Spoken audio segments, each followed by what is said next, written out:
अभी अपन बात करेंगे क्वेश्चन नंबर 10। बहुत इजी क्वेश्चन है, ठीक है, एकदम इजी वे में समझने वाले हैं। आप बोलोगे हर क्वेश्चन में इजी इजी बोलते, भाई इजी क्वेश्चन को इजी नहीं बोलेंगे तो और क्या बोलेंगे, ठीक है। चलिए फर्स्ट क्वेश्चन 10 क्या ही बोल रहा है, मैं रीड करता आपके स्क्रीन पे, एक बार रीड करना तो पड़ेगा तभी तो समझ में आएगा फिगर कैसे बनाना है। भाई रीड करने दो, आप भी रीड करो मेरे साथ साथ, अदरवाइज सुनो ध्यान से, ठीक है।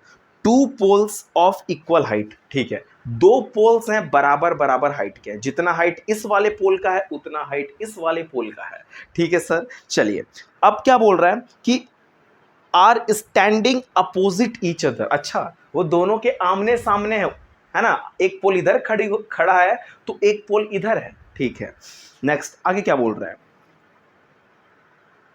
Either side of the road, road की दोनों तरफ, बीच में रोड है, इधर भी एक पोल है इधर भी एक पोल है, विच इज 80 मीटर वाइड, जो 80 मीटर चौड़ा है, 80 मीटर चौड़े रोड के एक इधर पोल है और एक इधर पोल है, ठीक है। पहले इतना बना लेते हैं फिगर, अदरवाइज फिर हम लोग को स्टार्टिंग से पढ़ना पड़ेगा। एक पोल ये है मेरे भाई, ध्यान से देखना, और एक पोल ये है। कितने पोल है सर? दो पोल है, बीच में 80 मीटर का रोड है यार, इतना तो समझ में आ ही गया होगा। क्या बात बताया सर आपने कि ये 80 मीटर का, ये क्या है, 80 मीटर वाइड एक क्या है, रोड है, और रोड के दोनों तरफ एक पोल इधर है, इसकी हाइट होगी h, इसकी हाइट होगी h, ठीक है सर। भाई कुछ तो हाइट होगी पोल की, अभी देखते हैं क्या ही होगी, ठीक है। दो पोल हैं दोनों रोड के, एक इस तरफ है एक इस तरफ है, मतलब अपोजिट टू ईच अदर है। बीच में 80 मीटर का क्या है मेरे भाई, रोड है। अब आगे पढ़ते हैं फिर देखते हैं क्या ही हो गया। चलिए, from a point between them on the road the angle of elevation of the top of the pole are 60 degree and 30 degree. वाह बेटे वाह, क्या बोल दिया, कह रहा है कि रोड के बीच में एक पॉइंट है, मान लेता हूं ये एक पॉइंट है, वहां से दोनों पोल का जो एंगल ऑफ एलिवेशन है वो आपको कर दिया हुआ है, ठीक है। एक का दिया हुआ है 60 डिग्री, एक का दिया हुआ है 30 डिग्री। अब आप ये सोचोगे कि क्यों नहीं सर ये पॉइंट बीच में बनाए, सोच रहे होगे ना, क्यों नहीं पॉइंट बीच में बनाया हो, क्यों नहीं 60 उधर लिख दिए हो, क्यों नहीं 30 इधर लिख दिए, ये सारी सोच है, कोई गलत नहीं होगा। आप इसको इधर लिख दो, इसको इधर लिख दो, कोई दिक्कत नहीं, लेकिन सुनो जरा, पॉइंट को क्यों मैंने इधर किया है, ध्यान दो। एक्चुअली क्या था ना कि ये 60 डिग्री है, तो ये जितना पास होगा उतना ज्यादा एंगल, पोल से जितना नजदीक पॉइंट लाओगे ना उतना ज्यादा एंगल होता है। अगर ये देखो पोल से दूर है तो 30 पे गया है, तो मुझे पता है कि भाई 30 बनाना था, तो थोड़ा अगर दोनों 30-30 रहता तो मैं सेंटर पे लेता, सेंटर पे, रोड के सेंटर पे लेता जब दोनों 30-30 की बात होती तो। लेकिन एक 60 है एक 30, 16 वाला जो 60 है, 16 नहीं सॉरी 60 वाला जो नियर द पोल होगा, नियर द पोल है ना, पोल के आसपास, थोड़ा पोल के पास में रहेगा, बीच में कर दोगे तो क्या होगा इससे कि दोनों 30-30 रहता, तब होता ना भाई। जैसे जैसे एंगल बढ़ता है वैसे वैसे समझ लो कि वो पोल के पास जा रहा है। आप जैसे जैसे पोल के पास जाओगे ना एंगल इंक्रीज करेगा। पोल के पास मैं यहाँ पे खड़ा हूं मान लो, ठीक है, मैं और अगर थोड़ा सा और मैं इधर लाइन कर दूं ना तो एंगल बढ़ जाएगा, 70 डिग्री का रहेगा ना तो लाइन और इधर 80 और इधर 90, तो सीधे भाई परपेंडिकुलर हो गया, ठीक है। बात तो उसकी नहीं हो रही यहाँ पे। चलो फिगर समझ में आ गया, यानी कि पोल का रोड के बीचों बीच में एक पॉइंट था जहां पे पोल से angle of elevation 30 and 60 respectively में थे। एक 30 के डिग्री का बना रहा है angle of elevation, and second pole जो है वो 60 डिग्री का एंगल ऑफ एलिवेशन बना रहे हैं, ये भी रोड के बीच में बना रहे हैं। एक ऐसी पॉइंट है जहां पे एक 30 डिग्री का और एक 60 डिग्री का मामला चल रहा है। अब आगे रीड करते हैं, ध्यान से समझना, ठीक है। Find the height of the poles and the distance of the point from the poles. दो चीज पूछ लिया, एक तो ये पूछ रहा है कि इस पोल की हाइट कितनी होगी, इस पोल की हाइट कितनी होगी, दूसरा चीज ये पूछ रहा है कि इस पॉइंट से पोल कितना दूर होगा, इस पॉइंट से पोल कितना दूर होगा, ये पॉइंट से ये वाला पोल कितना दूर है, ये पॉइंट से ये वाला पोल कितना दूर है, ये पूछा एक क्वेश्चन। और हाइट वाला पूछ दिया कि पोल की हाइट क्या होगी। अब ये बताओ कि दोनों हाइट सेम है, दोनों पोल की हाइट सेम है, एक भी हाइट पता चल गई तो सब पता चल गई। चलो यहां पे करते हैं मेरे भाई, A B C D E, सारा पॉइंट सारा का नेमिंग हमने कर दिया। जरा ये बताओ, मैं मान लेता हूं कि सी डी की जो मतलब इस पॉइंट से इस पोल की तरफ जाने का जो डिस्टेंस होगा वो x होगा। मानना तो पड़ेगा भाई, जब मुझे निकालना है तो मानना पड़ेगा। मैं मान लेता हूं, लेट कर लेता हूं कि from point to the ED pole, to the ED pole is distance is equal to x, है ना। Distance of the point from the sorry, मतलब पॉइंट, ये जो सी पॉइंट है ना, सी एक पॉइंट है, तो सी पॉइंट से ईडी पोल का जो डिस्टेंस है वो x माना मैंने। और ये टोटल 80 है, BD 80 है, CD x है, तो क्यों ना मैं BC जो है 80 माइनस x कर दूं। होगा कि नहीं होगा भाई? इतना बड़ा कोई लेंथ है और इतना आपको पता है, तो ये वाला एरिया पता करने के लिए पूरे में से अगर इसको माइनस कर दूंगा तो यही तो एरिया आएगा कि नहीं आएगा? ठीक है, तो मेरे को पता चल गया कि from point C A B pole 80 minus X distance पे है, 80 माइनस एक्स डिस्टेंस पे है। मैं जो बोल रहा हूं ध्यान से सुनना तुम, ठीक है। चलो हम क्या करेंगे कि एक बार ये tan 60 लगाते हैं यहाँ पे। अब सर tan ही क्यों लगा रहे हो ये बताओ ना, tan ही क्यों लगा रहे हो? क्वेश्चन बन सकता है भाई, tan ही क्यों लगा रहे हो? जरा ये बताओ कि तुम्हें परपेंडिकुलर और बेस से ही तो मतलब है। यहाँ पे हाइपोटेनस का कोई बातचीत हुआ क्या? पूरे क्वेश्चन में हाइपोटेनस से कोई बातचीत हुई क्या? नहीं हुई है। हाइपोटेनस की अगर बातचीत नहीं हो रही तो क्यों हम लोग लगाएंगे? एक तो परपेंडिकुलर और हम लोग को बेस से मतलब है। एंगल कितना दिया है? 60 डिग्री दिया है। tan थीटा की वैल्यू, tan थीटा का फॉर्मूला क्या होता है? परपेंडिकुलर अपॉन बेस होता है। बोलो होता है कि भूल गए होगे तो लर्न कर लो यहां से, पंडित बद्री प्रसाद अपॉन हर बोले, यानी कि परपेंडिकुलर अपॉन बेस जो होता है ये tan थीटा का फॉर्मूला होता है। tan 60 is equal to P by B मैंने किया, ये आपको पता होगा, ठीक है। P कितना है मेरे भाई? E बाई ED है। बोलो भाई ED है कि नहीं है? चलो B कितना है? CD है कि नहीं है? ठीक है सर। tan 60 की वैल्यू होती है √3। बोलो कोई दिक्कत है क्या?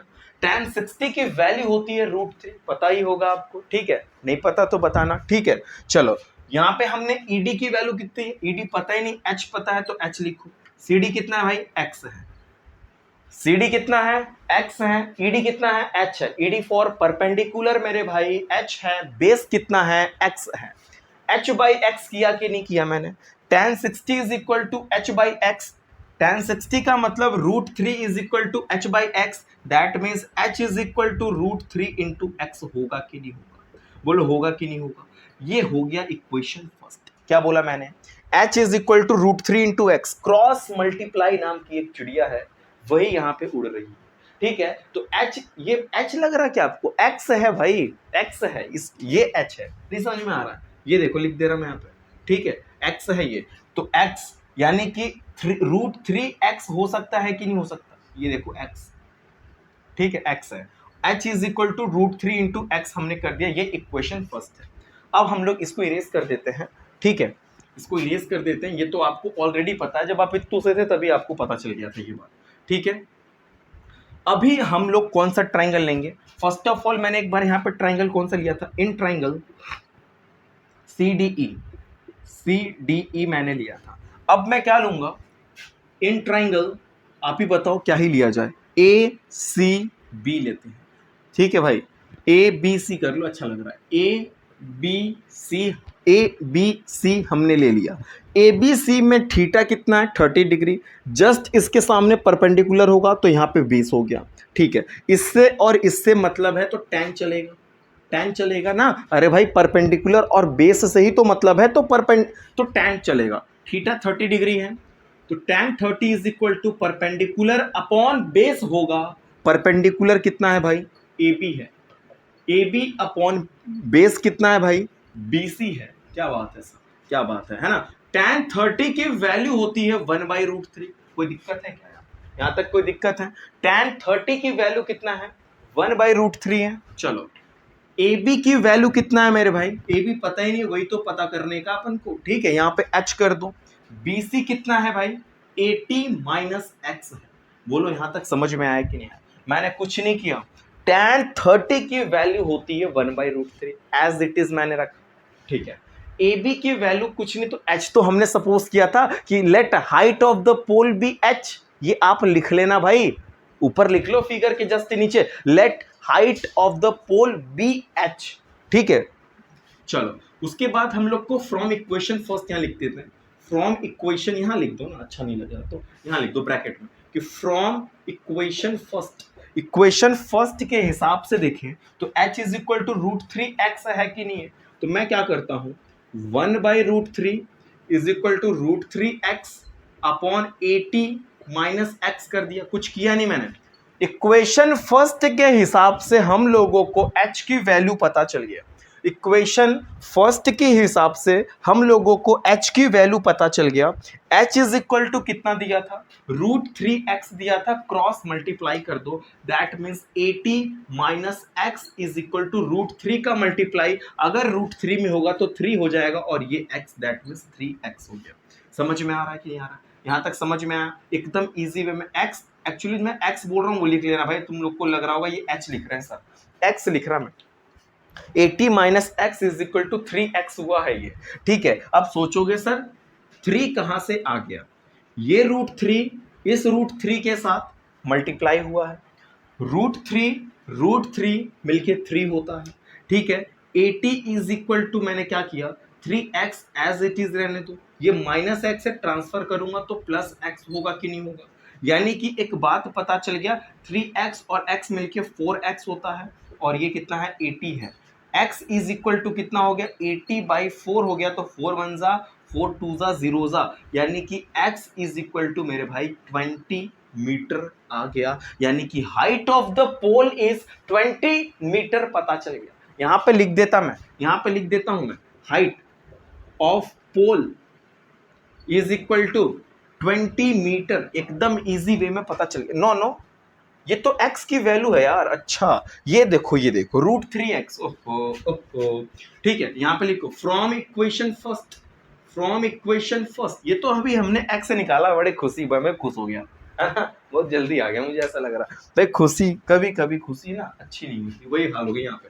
चलो हाइट ऑफ पोल निकालने के लिए फ्रॉम इक्वेशन फर्स्ट से, from equation first height of pole, equation first क्या बोल रहा है कि अगर तुम्हें h निकालना है तो h is equal to √3x हो तो है, ठीक है। तो h is equal to √3 into X की वैल्यू कितना है भाई मेरे, x की वैल्यू कितना है बता दो फटाफट, x की वैल्यू 20 है तो इंटू 20 कर दो, that means h is equal to 20√3 आ गया। वाह बेटे वाह, height of the pole, height of the pole, height of the pole मेरे भाई 20√3 आ गया, कितना आ गया 20√3 आ गया। चलिए अब 20√3 आ गया, x की वैल्यू 20 थी, तो ईडी पोल की तरफ जाना है, C से ईडी पोल की तरफ जाना है तो आपको 20 मीटर चलना पड़ेगा।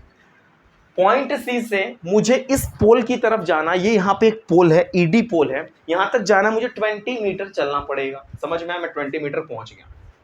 चलो इसी पॉइंट से अगर मुझे ए बी पोल तक जाना है, ये मेरे सामने ए बी पोल है, तो 80 माइनस 20 करूंगा कि नहीं करूंगा, तो 80 माइनस 20 दैट मीन्स मुझे 60 मीटर जाना पड़ेगा। कितना जाना पड़ेगा, 60 मीटर चलना पड़ेगा। समझ में आ रहा है, तो बोल देंगे कि from point C 60 metre distance जो है ए बी पोल का है, सी पॉइंट से डिस्टेंस 60 मीटर चलने पे मेरे भाई ए बी पोल आएगा, सी पॉइंट से 20 मीटर चलने पे ईडी पोल आएगा।